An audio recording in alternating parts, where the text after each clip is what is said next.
So our readings today come from the book of Mark, a gospel text that Adam and I have been working our way through slowly but steadily since the beginning of the year, culminating, of course, in today, the Easter story.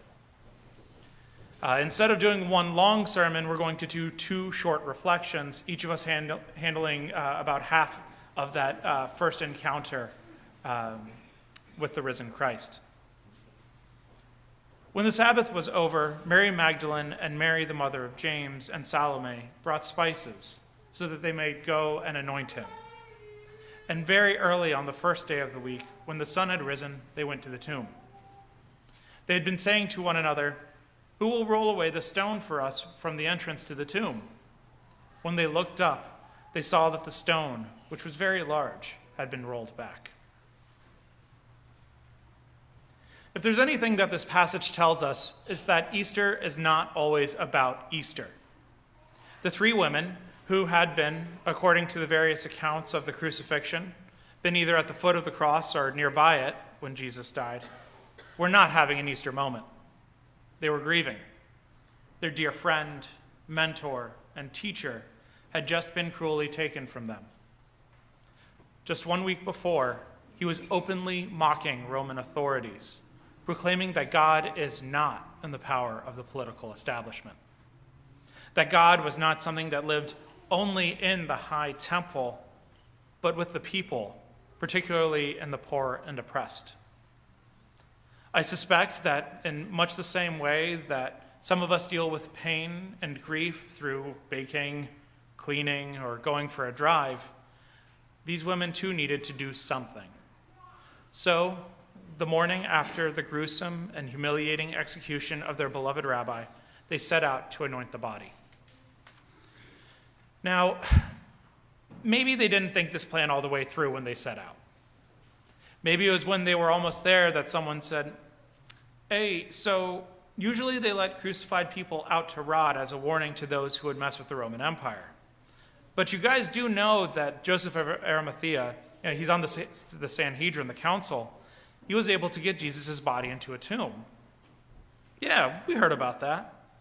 Maybe it will become a site for us to gather around and remember to continue living out what he taught us."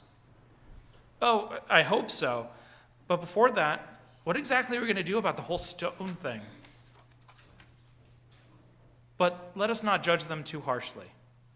These women and the whole Jesus community were in a time of transition between the life of Jesus on earth and when he was the focal point of the community and their time without him, relying on each other and a God who would never be quite as tangible. They knew they loved Jesus, but could they really love each other as he loved them? Could they create a new religious community, not based on ethnicity, but on compassion? Or would the whole thing die away, just like so many other religious movements? These questions are still being answered today by us here in this church and across the whole world. One thing that I really like about this whole Holy Week experience is that there's a lot of ambiguity in it. All of the holidays are marked by a mixture of joy and sadness, grief and hope. Even on today, the most joyous day of the Christian calendar, and right in the beginning of the most Easter of Bible passages, you cannot get any more Easter than this Bible passage. That Easter is not always about joy and resurrection.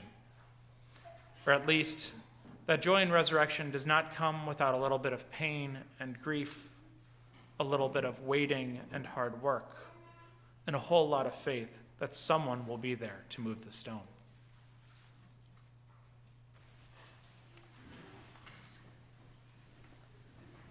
So our next reading, we're going to pick up that story in Mark. That was what we just heard was 16, 1 through 4. Now we're going to wrap it up, with 16, 4 through 8. Don't worry, it's a short chapter. And one of the things that's interesting about this chapter, as we get through it, and I know some of you who've been here for Easter before will know this, is that the Mark story, which is the oldest story of the resurrection in the Bible, right? Every gospel talks about the Easter story. The Mark story is the oldest, and it's the most ambiguous ending. So ambiguous, in fact, and so open-ended that not only did the other two Gospels have sort of massive denouement to what happens, but in Mark itself, when they were transcribing it over the centuries, at some point, some monk probably went, no, that can't be how it ends.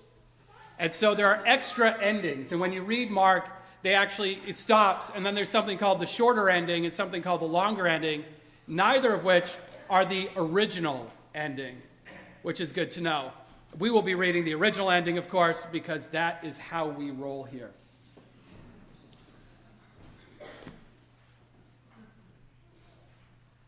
As they entered the tomb, they saw someone dressed in a white robe sitting on the right side, and they were alarmed. But the person said to them, "Do not be alarmed. You are looking for Jesus of Nazareth, who was crucified. Jesus has been raised and is not here.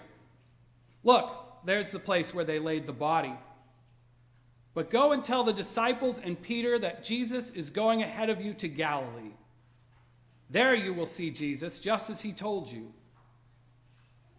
So they went out and fled from the tomb, for terror and amazement had seized them, and they said nothing to anyone, for they were afraid.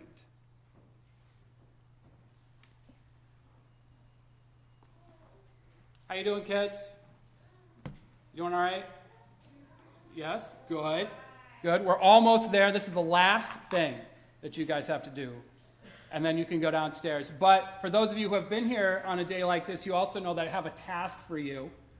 I want you to count the number of times I say the word resurrection. Now, I'm not saying that the Easter egg hunt depends on you getting this right. But it would be nice if you did. So, can you guys keep count? Yeah? Good. Adults, can you help? Teens, you know how this goes. You've been counting for years. It's fine. Shane, can you keep the official count? Okay. Thank you. So even if Shane is wrong, he's right. Because that's how church works.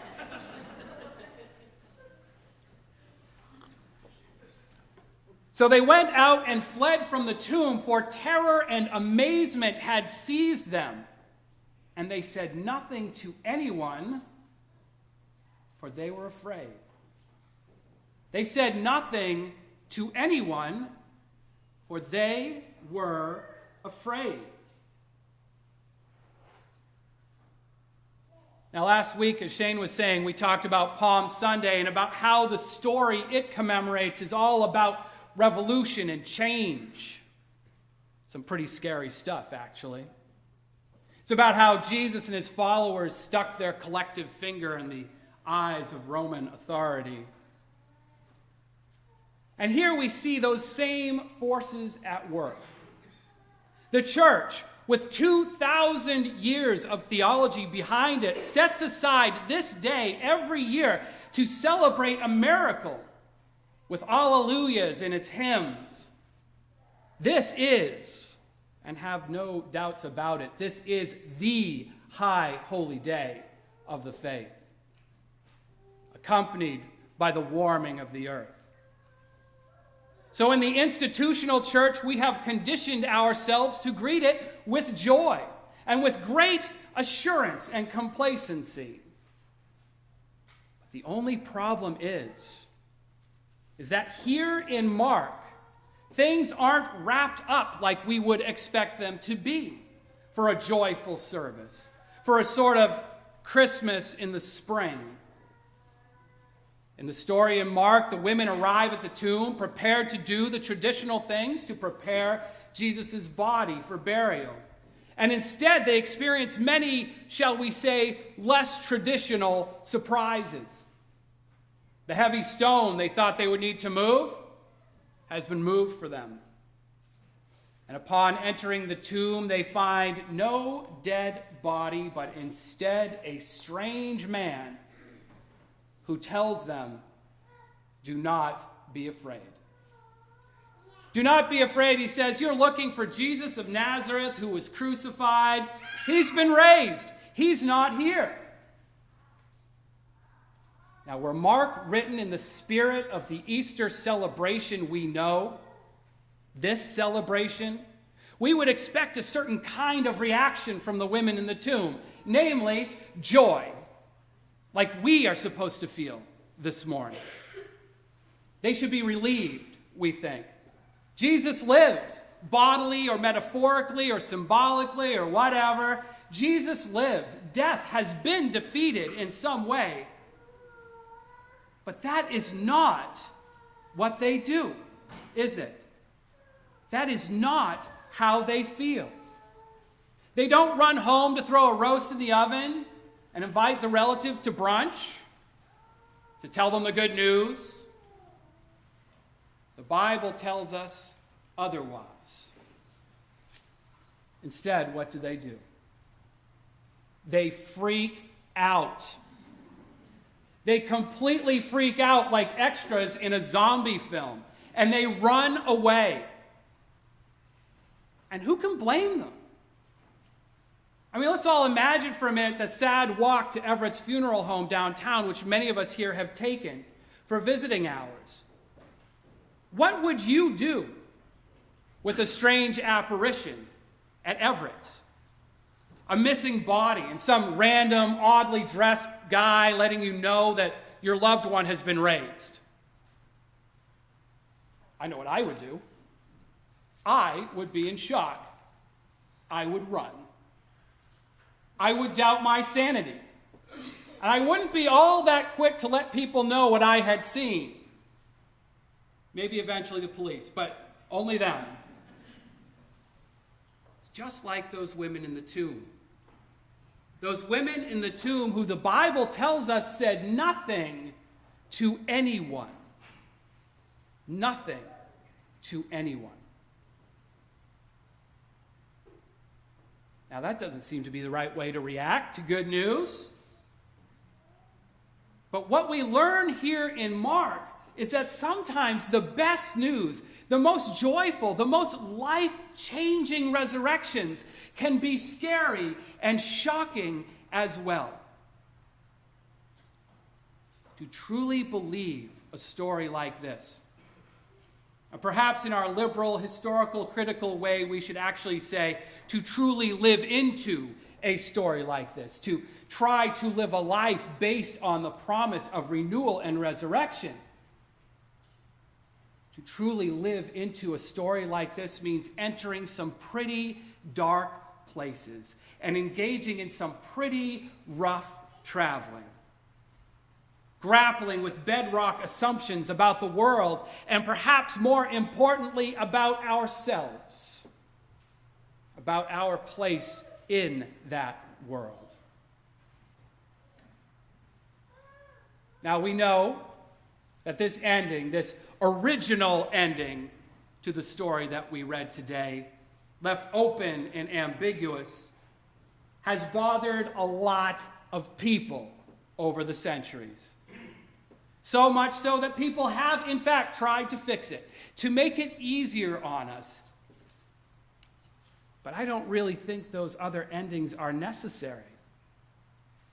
The true end to this story, if only the most recent of ends, isn't written down on paper anywhere, but is written into the hearts of those here on this Easter Sunday. The exact nature of Jesus' resurrection remains a mystery. People like me write many, many books on the subject. Not me personally, of course, because I have you guys.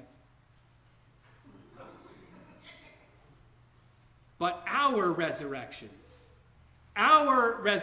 began sometime after that last verse. And why do we know this? We know this because our presence here today testifies to the fact that at some point these women stopped running. They turned around.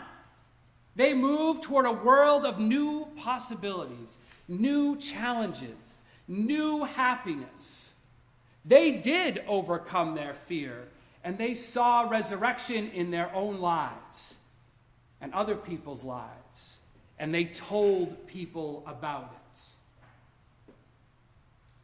On this day of joy and celebration, we must honor their courage and tenacity to face the truth. And we must ask ourselves about the times that we have run away from the good news that we have encountered in our own dark tombs.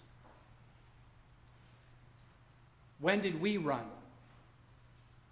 When did we turn back? And what are we running from now?